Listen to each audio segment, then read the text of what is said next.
So, Yeah. is there a difference from your standpoint in scoring music for film versus TV? Oh, it's totally different. Well, yeah, I don't really score any television.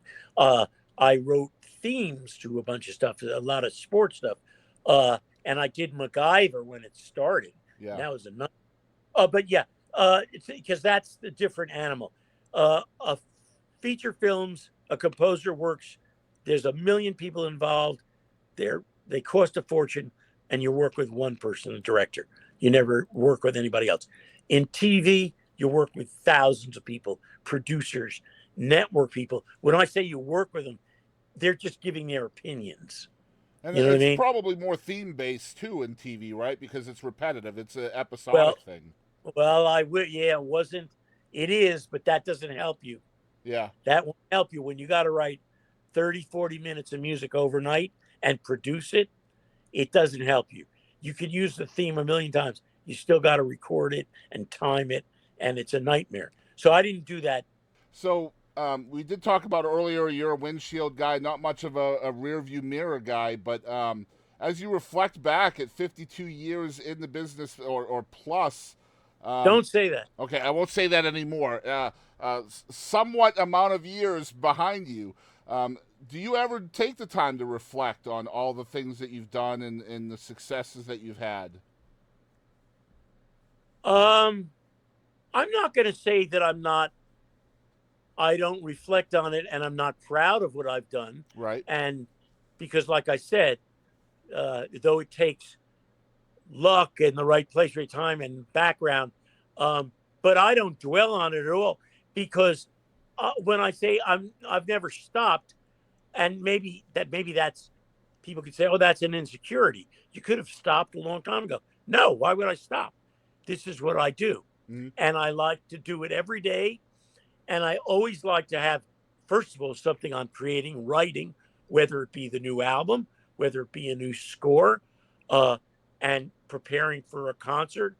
So I like doing it all. So no, I'm not one to look back. It's not that I don't, like I said, appreciate it. And this technology for someone like me, someone hears a film score. It used to be they'd see it and they say, "Oh, we got to get a soundtrack," and they have to find where do you find a soundtrack? Well, there are specialty places. Now you just punch up your phone. You're a movie. You want Randy Edelman score? Boom, punch it up. You'll get 20 things of the score, whatever you want, let alone songs. And all those old albums, just press them up, listen to those songs. That's why it's great. Mm-hmm. It's just great. The last thing I wanted to talk to you about, I mean, I have so many notes here, but maybe we can do this again in the future. But I wanted to talk Like I about, said, do it. Go ahead. what did you say, Randy? Do get it out of the way. Do it now. Okay, Go so ahead. I wanted to talk about Shortcut, your story in music about the Panama Canal. Well, that's a whole that's a whole what a there. I can't even get into that. That's a fascinating story. Nothing probably will ever see the light of day, even though it because I don't have time. I've been too busy for the last 25 years to go to do what you have to do. You have to go and mount a production somewhere, do a workshop.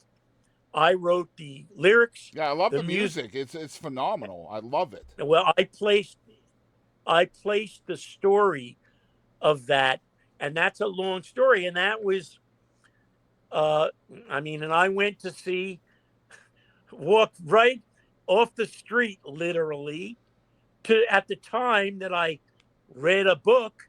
I didn't read a book to write a musical about it. I wrote David McCullough, the great author, historical author. I wrote a book called The Path Seas, read a book called The Path Between the Seas. And it's the most incredible story in the world and history. No one would believe it. Yep. The building of the Panama Canal. And I came up with this idea. I was actually conducting in Las Vegas. It's a crazy story. But when I had the idea together, who would you take a musical to see at that time? One person in the whole world, Hal Prince. Yep. So I walked in, got in to see Hal Prince. I mean, I don't even have to tell you who that was.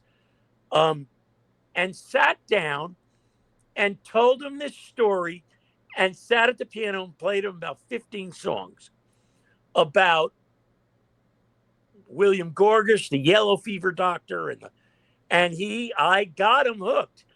And the next morning, I was sitting in a deli in New York at 6:30 in the morning with John Weidman, who had written Pacific Overtures that Hal directed and produced.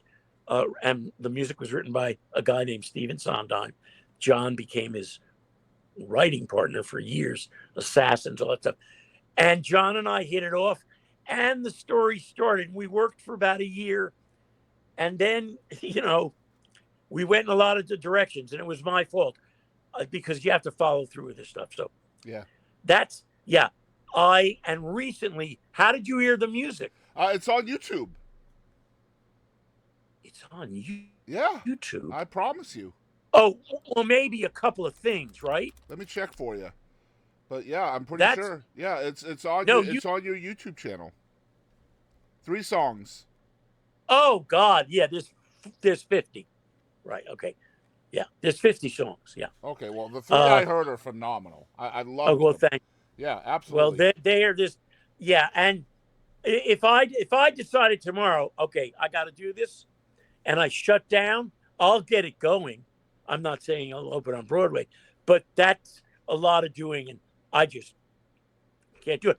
I wrote the music in that time, and the music is as good as it ever was. And I made that CD up recently because I kept looking at a box in the corner of my studio, and I said, I got to get those things down properly. But anyway, well, Randy, maybe someday. Thank you so much for your time, man. I do appreciate you, and perhaps we can do it again in the future if you ever have time and talk about a plethora of other things that you've done in your life. And I appreciate all the time you've given to us today, man. Oh, I appreciate it. Where are you? I am in Northeast Texas, about an hour. Oh, Jesus. I thought you were okay. I was going to say, come on down to Carnegie Hall. Oh man, I would love that. That'd be amazing. Yeah, well, okay, well, you're good. You're into the stuff. I would never do this. You're in touch with Eileen? I am, yes, sir. Okay. She's going to get your information, and I will get you. It's sitting right here. I'm even show it to you. Nobody has this.